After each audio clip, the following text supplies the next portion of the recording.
نحمده ونصلي على رسوله الكريم.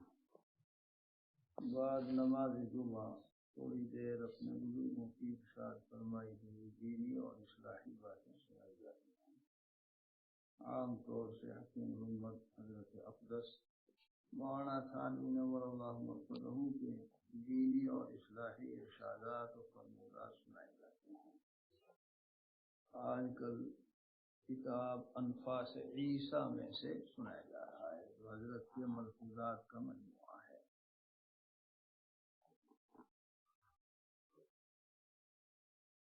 تفویض و توکل سے متعلق ارشادات چل رہے ہیں. ضرورت ہے جاننے کی اور سمجھنے کی اور عمل کرنے کی. ارشاد فرمایا کہ خدا کی تجویز میں اپنی تجویز کو فنا کر دو. خدا کی تجویز میں اپنی تجویز کو فنا کر دو. ابتدا میں تو اہل اللہ کو یہ حالت تکلف کے ساتھ حاصل ہوتی ہے کہ خدا تعالیٰ کی حکمت و قدرت کو سوچ سوچ کر اپنے ارادے اور تجویز کو فنا کرنا پڑتا ہے. تو حکمت اور قدرت کو سوچ سوچ کر یہ تکلف ہوا. پھر یہ حالت ان کے لیے امر طبعی بن جاتی ہے، جیسے مقتضائے طبع کہ وہ بتقاضائے طبع ثابت ہوتا ہے. ایک درجے میں گویا کہ غیر اختیاری ہوتا ہے، غیر اختیاری طور سے ان اعمال کا صدور ہوتا ہے. تو شروع میں تکلف ہوتا ہے، پھر وہ تکلف نہیں باقی رہا، تعبد ہو جاتا ہے. خدا کی تجویز میں اپنی تجویز کو فنا کر دو. حضرت اقدس ثانوی قدس الروح نے یہی ارشاد فرمایا کہ تمام تشویشات کی جڑ اور بنیاد تجویز ہے. اگر آدمی تفویض اختیار کر لے کہ اپنے معاملات اللہ کو سونپ دے، مانگے تو اللہ تعالیٰ سے جو اس کے صحیح دینی یا دنیاوی مقاصد ہیں، مگر نتیجے کے تعلق سے تفویض ہو، تجویز نہ رہے، تو پھر الجھن، ضیق، تنگی اور پریشانی طبعی درجے کی ہوگی مگر عقلی درجے کی نہیں ہوگی. طبعی درجے میں تو ہو سکتا ہے، قلب نبوت میں جب ہو سکتا ہے تو پھر قلب ولایت کی کیا بات ہے. اللہ کے رسول صلی اللہ تعالی علیہ وسلم کو بھی ہوتا تھا. ضیق صدر کی جو کیفیت ہے اسے قرآن پاک میں خود اللہ تعالیٰ نے تعبیر فرمایا، وَلَقَدْ نَعْلَمُ أَنَّكَ يَضِيقُ صَدْرُكَ بِمَا يَقُولُونَ. ضیق صدر اور بھی چیزوں سے ہوتا تھا. تسلی کا طریق اپنایا گیا. قرآن پاک میں اللہ تبارک و تعالیٰ نے اسے بہت سے مواقع پر حضور پاک صلی اللہ علیہ وسلم کو بھی اور بھی انبیاء کرام کو تسلی دی. تو وہ الگ بات ہے. طبعی درجے میں ہونا مظاہرہ ہے، عقلی درجے میں نہیں ہوتا. آدمی سمجھتا ہے کہ اللہ تعالیٰ حاکم بھی ہیں، حکیم بھی ہیں، مالک ہے تو جو چاہے کر تصرف، کیا وجہ کسی بھی فکر کی ہے. بیٹھا ہوں میں مطمئن کہ یا رب، حاکم بھی ہے تو حکیم بھی ہے. حاکم ہے تو ہر طرح کے فیصلے اور تصرف کا حق ہے، اور حکیم ہے طب والا حکیم نہیں، تیرے ہر فیصلے میں تیری بھرپور حکمت ہے. سر، بھید اور راز کو تو بندہ نہیں سمجھ سکتا، اجمالاً اتنا یقین رکھتا ہے، اور پھر تیری حکمت و ہے اور ہماری کوئی نہ کوئی مصلحت ہے، ہمارا نفع اور فائدہ ہے، دنیا کا ہو چاہے جو ہمیں محسوس نہیں ہو رہا، سمجھ نہیں آ رہا، یا پھر آخرت کا ہو، ہے جو خدا کی تجویز میں اپنی تجویز کو فنا کر دو. ابتدا میں تو اہل اللہ کو یہ حالت تکلف کے ساتھ حاصل ہوتی ہے. خدا تعالیٰ کی حکمت و قدرت کو سوچ سوچ کر اپنے ارادے اور تجویز کو فنا کرنا پڑتا ہے، اور پھر یہ حالت ان کے لیے امر طبعی بن جاتی ہے. اسی لیے وہ کسی حال میں پریشان نہیں ہوتے. ہمارے حضرت شاہ جلال آبادی مولانا مسعود اللہ خان صاحب نور اللہ مرکزہ سنایا کرتے تھے کہ کتنے بزرگوں سے کسی نے پوچھا عقل مند کی تعریف، کہا جو پریشان نہ ہو، پریشان نہ ہو، پریشان. حضرت اس کا تجزیہ کر کے فرماتے تھے جس کا حال اڑا اڑا نہ ہو، تشویش نہ ہو، الجھن نہ ہو، پراگندگی نہ ہو، سردگی پسماندگی نہ ہو، مطمئن ہے، حشاش بشاش ہے. تو سب نے یہی جواب دیا، عقل مند وہ ہے جو کسی بھی حال میں پریشان نہ ہو. مزید فرمایا کہ اپنے ارادے کو خدا کے ارادے کا تابع کر دیں کہ جو کچھ ہوگا ہم اس پر راضی ہیں، اس پر عمل شروع کر دیجئے اور برابر کرتے رہیے. انشاءاللہ ایک دن ملک راسخ پیدا ہو جائے اور اسی سے راحت حاصل ہوگی. بدون اس کے راحت نہیں مل سکتی، اور یہ کچھ مشکل نہیں، کیونکہ کثرت تکرار سے سب کام آسان ہو جاتے ہیں.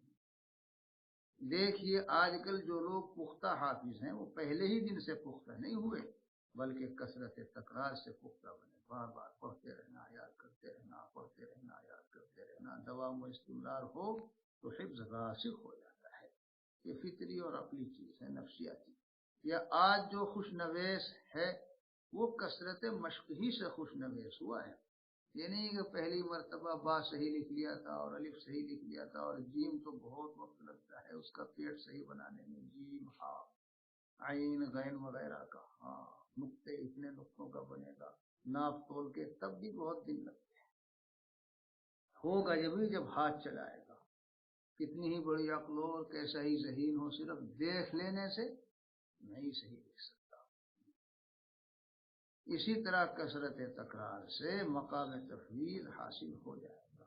یہی عین عبدیت اور بندگی ہے. غلام کو ایسا ہی ہونا چاہیے. ہمارے حضرت شاہ جلال آبادی مولانا مسعود اللہ خان صاحب نور اللہ مرکزہ کا مقولہ میں سنایا کرتا ہوں، سنایا کرتے تھے طالب علم سالکین کو کہ آقا نے غلام سے پوچھا کیا کھاؤ گے؟ کہا جو آقا کھلا دے.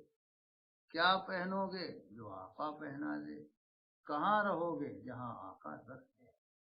یہ ہے عبدیت اور غلامی. تو مثال دے کے سمجھاتے تھے. تو بندہ بھی تو اللہ کا غلام ہی ہے. یہی ہے حقیقی عبدیت اور غلامی. آگے ایک اور ارشاد ہے، تفویض کامل. پورے طور سے اپنے معاملات آدمی اللہ کو سونپ دے. کون ہے مفوض کامل؟ ارشاد فرمایا کہ مفوض کامل وہ ہے کہ اگر عمر بھر بھی اس کے کان میں یہ آواز آئے، اگر عمر بھر اس کے کان میں یہ آواز آئے انک من اہل الجنہ، تو تو جنتی ہے، یا یہ آواز آتی رہے کہ انک من اہل النار، تو دوزخی ہے.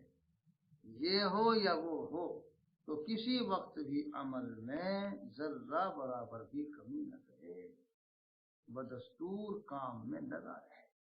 پہلی آواز سے نہ بے فکر ہو اور نہ دوسری آواز سے دل برداشتہ ہو. یہ پہلی آواز جنتی کا، جب جنتی ہے تو کیا کریں، سب بوریا بستر اعمال کا اٹھا کے بند کر کے رکھنے، جنتی تو ہو ہی نہ. فکر میں لگا ہے، ہمارا کام تو عمل کرنا ہے، کرتے رہیں گے. اور اگر یہ کہہ دیا گیا تو دوزخی ہے تو مایوس نہ ہو، دل برداشت کا. اتنے دن ہو گئے، اتنے عبادت کرتے، اتنے اعمال کرتے، جب تک نہیں قبول ہوئے تو بس چھوڑو، بھائی کیا ہوگا، پھر بعد میں نہیں ہوگا. تو کسی ایک شخص کا ہے، بزرگ کا وہ قصہ بھی ہے. تو عبادت کرتے تھے، عبادت کرتے تھے، عبادت کرتے تھے، اور آواز ہی آتی تھی کہ قبول نہیں، قبول نہیں، قبول نہیں. الہام ہوتا تھا، کیا ہوتا تھا. تو انہوں نے کہا کہ بھائی کچھ بھی ہو، میرا کام اس کے علاوہ ہے ہی کیا. وہ ان کا کام ہے، میرا کام تو یہ ہے کہ میں تو جو عبدیت کا تقاضا ہے عبادت کرتا رہوں گا، کرتا رہوں گا. مولانا روم رحمۃ اللہ نے قصہ لکھا ہے کہ پھر ادھر ایسی قبولیت ہوئی کہ قبول است گرچہ ہنر نیست، کہ جز ما فنا ہے دیگر نیست. تو کہتے ہیں کہ در ہی یہی ہے، میں جاؤں کہاں پہ، میرا تو یہی کام مجھے تو کرنا ہے. تو اللہ تعالیٰ کی طرف سے جب یہ ہو گیا کہتے ہیں قبول ہے. ہنر نہیں ہے، کوئی خاص کمال کی بات نہیں، لیکن اصل چیز اللہ تعالیٰ کو دلوں تیری وابستگی ہمارے ہی در سے ہے، قبول است در سے ہنر کہ جز ما پناہ ہے، اور کوئی در ہی نہیں ہے. تو اسی لیے تو خواجہ مجذوب صاحب رحمۃ اللہ علیہ نے حضرت ثانی نور اللہ کی جو تعلیمات ہوتی تھی اس کو جو منظوم کر دیتے تھے کہ ضربیں کسی کے نام کی دل پہ یوں ہی لگائے جا، گو نہ ملے جواب کچھ در یوں ہی کھٹکھٹائے جا، اور کھولیں وہ یا نہ کھولیں در، اس پر ہو کیوں تیری نظر، تو تو بس اپنا کام کر یعنی صدا لگائے گا، اور چین سے بیٹھ رہے گا گر کام کے کیا رہیں گے پر، گو نہ نکل سکے مگر پنجرے میں پھڑ پھڑائے گا. شکاری کی مثال سے بات سمجھائی گا، مالک کو رحم آئے گا ہی، اور اگر پرندہ بیٹھ رہے گا تو اس کے قلب میں رفقت کہاں سے پیدا ہوگی، اسے کیا ہو سکتا ہے، وہ سمجھے بس ٹھیک ہے. مثال سے سمجھانے بات، اپنا کام کرتا ہے. حضرت نے توکل کو سمجھایا، توکل تو انہیں افتاء والوں کو ایک دن سمجھایا تھا. آج کل تعقل والے لوگ ہیں، توکل والے کہاں. تعقل خوب کھاؤ پیو، اہل تعقل. معقولات سے تو مناسبت ہے نہیں، اور معقولات و مشروبات سے خوب ہے. فرمایا توکل مطلوب یہ ہے، دیکھو حضرت کے الفاظ کہ تم اللہ تعالیٰ پر اعتقاد رکھو. ہوا عمل قلب، فعل قلب. اللہ تعالیٰ کے حکم کے بغیر کچھ نہیں ہو سکتا، جو وہ چاہیں گے وہی ہوگا، اور خلاف شرع تدبیر نہ کرو. واللہ تم متوکل ہو. اختیار اسباب کی بات بھی آئی، بولتے نہیں. صرف اگر یہ عمل قلب پایا گیا، قلب کا یقین ذات باری تعالیٰ کے فیصلے، بس نتیجہ مرتب ہے.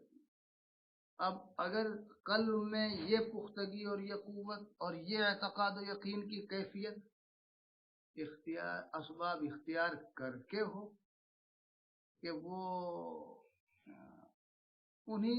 اس طبقے کے لوگوں میں سے ہے، تو ایسا کر کے توکل پایا جائے گا.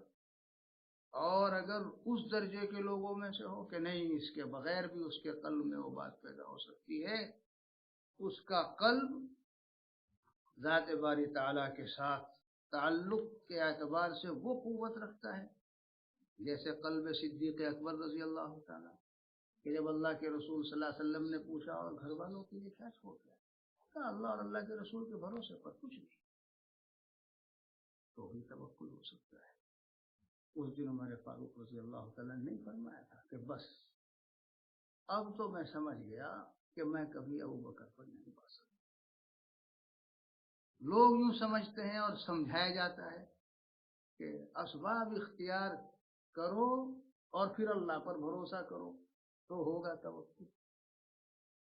اختیار اسباب ماہیت توکل میں داخل نہیں ہے، عوارض میں سے ہے. کبھی لگ بھی جاتا ہے اس کے ساتھ، اور کبھی منفق و متخلف بھی ہو جاتا ہے.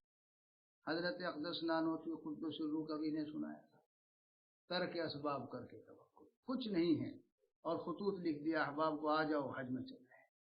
حضرت گنگوئی فرماتے ہیں کہ کچھ ہے بھی تو نہیں ہے، ہو جائے گا. بمبئی یہاں تک کا کرایہ اللہ نے بھجوا دیا لوگوں کے آتے آتے، پھر بمبئی پہنچ کر کے اور بھی لوگوں کو خطوط لکھوا دیے یا کہلوا دیا، اطلاع کرا دی، نہیں تھا. یہ جو سمجھایا جاتا ہے حدیث اعرابی سے، یہ بیٹھے ہیں دانش، کیونکہ ان کی دانش پوری رام نہیں ہوئی، اس میں نہیں بتا دوں. ہاں، یہ عقل و توکل محدث پڑھاتا ہوا بتائے گا، دیکھو یہ ہے توکل. توکل یہ ہے کہ اسباب اختیار کرو پھر بھروسہ کرو، یہاں سے سمجھاتا ہے. یہ نسخہ ہے اعرابی کے لیے، یہ حقیقت نہیں ہے توکل کی.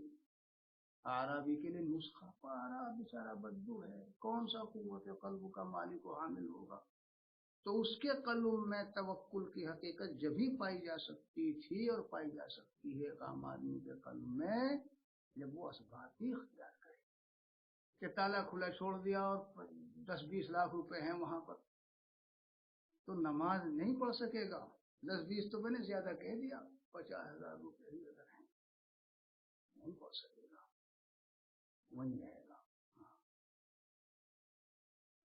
تو قوت قلب جن کی بس جیسے جس مرتبے اور درجے کے لوگ ہیں ان کے اعتبار سے، ورنہ حقیقت میں توکل کے تحقق کے لیے اختیار اسباب ضروری نہیں سمجھایا تھا۔ ان کو سمجھانا تھا مجھے اصل میں تقلید کو، تو میں نے کہا پہلے اس کی نظیر سمجھو، توکل سمجھایا، اور وہیں انہیں سمجھایا لا بشرطی شے، بشرطی شے اور بشرطی لا شے۔ حالانکہ اسے بہت بڑی فلسفیانہ بحث سمجھا جاتا ہے منطق میں۔ دارالعلوم میں استاد رکھے جانے تھے، ان کا تقرر ہونا تھا، تو امتحان جسے تم لوگ انٹرویو کہتے ہو، میں نے امتحان کہہ دیا، بس اتنا فرق ہے بھائی، تم انگریزی بول دیتے ہو، میں نے عربی اردو میں کہہ دیا۔ حضرت مولانا منظور نعمانی کے پاس پہنچ گیا، کھلوالی ملا حسن، اور وہ خود بتاتے تھے کہ مجھے اتفاق سے بشرطی شے، لا بشرطی شے، بشرطی لا شے، اور مجھے کچھ نہیں پتا تھا کہ میں کیا کر رہا ہوں، مگر یہ کہ چپ نہیں ہوا، بس میں بولتا رہا بشرطی شے ہوتا ہے، کبھی لا بشرطی شے ہوتا ہے، کبھی لا بشرطی شے ہوتا ہے، کہ بس اللہ کا فضل و کرم ہوا، ورنہ کئی بار میرا میں ناکام ہو چکا تھا، اس مرتبہ کامیاب ہو ہی گیا۔ حالانکہ بہت آسان ہے۔ تو یہ جو حضرت نے فرمایا میں انہیں بتا رہا ہوں، دیکھو اعتقاد کا صرف تذکرہ ہے، وہی بھروسہ، یہ ہم اعمال قلب میں سے، جیسے دعا، حقیقت میں یہ دعا بھی فعل قلب ہے، لسان کے بغیر تحقق ہو سکتا ہے۔ توبہ بھی افعال قلوب میں سے ہے، لسان کے بغیر تحقق ہو سکتا ہے۔ نیت اور ارادہ تو ہے ہی فعل قلب ہے، نماز کے تعلق سے نیت اور ارادہ بس عوام کو کہا جاتا ہے، ان کے لیے فقہاء نے مستحب قرار دے دیا ہے، لمن لا تجتمع عزائمہم، کہ وہ زبان سے خواص کے لیے نہیں ہے۔ مجدد الفسانی نور اللہ مرقدہ نے تو تلفظ بالنیت کو بدعت قرار دے دیا، اسی لیے یہ فرمایا کہ توکل مطلوب یہ ہے کہ تم اللہ تعالیٰ پر اعتقاد رکھو، اللہ تعالیٰ کے حکم کے بغیر کچھ نہیں ہو سکتا، یہ جو وہ چاہیں گے وہی ہوگا، اور خلاف شرع تدبیر نہ کرو، واللہ تم متوکل ہو۔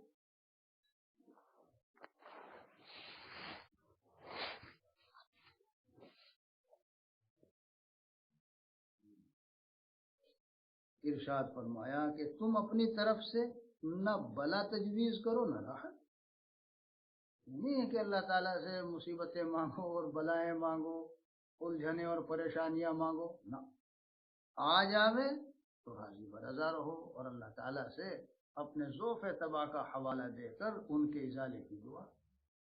یہ بھی نہیں اس میں کہ بہت قوت والے بنو اور طاقت والے بنو اور پہلوان بنو۔ سید الطائفہ حضرت اقدس حاجی امداد اللہ صاحب مہاجر مکی نور اللہ مرقدہ، اسی لیے ایک شعر میں ترمیم فرماتے تھے، وہ شعر ہے کہ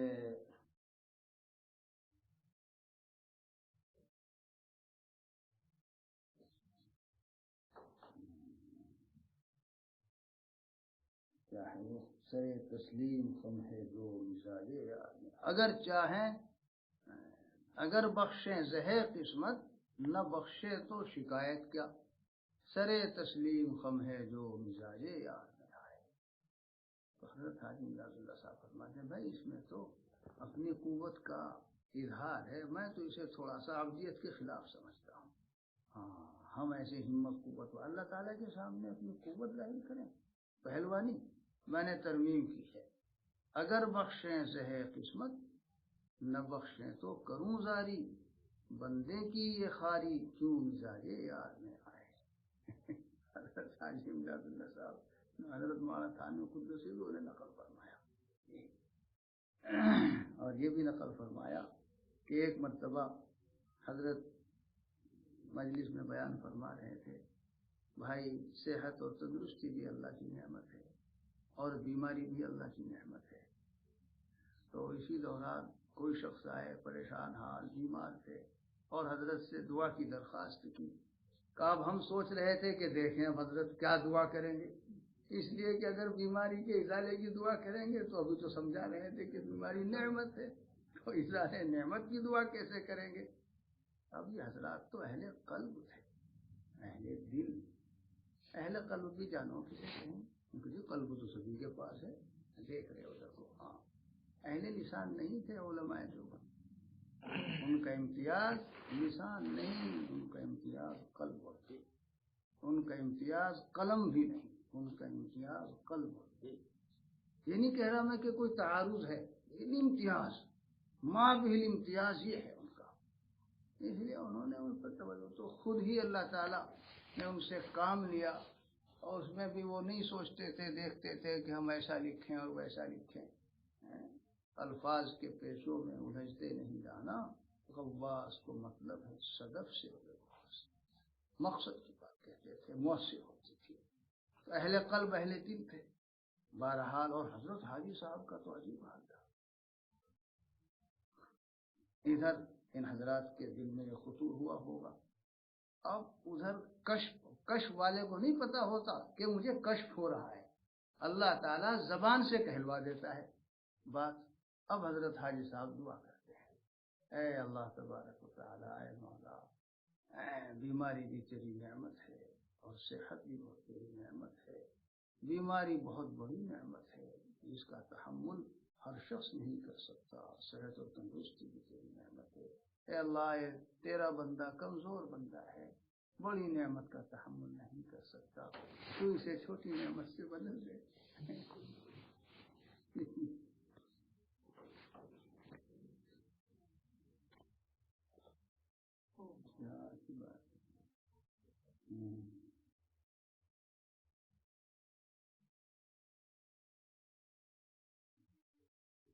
اس پر بات یاد آئی، ہاں یہ سنا جا رہا، تم اپنی طرف سے نہ بلا تجویز کرو نہ راحت، بلکہ جو وہ تجویز کر دیں اس پر حاضر رہو۔ حضرت پہلے تجویز کی بات، یہ نسخہ ایسا اکسیر ہے جس سے نہ اہل دنیا کو استغنا ہے نہ اہل دین کو، نہ علماء کو استغنا ہے نہ عرفاء کو، بلکہ تمام عالم اس کا محتاج ہے۔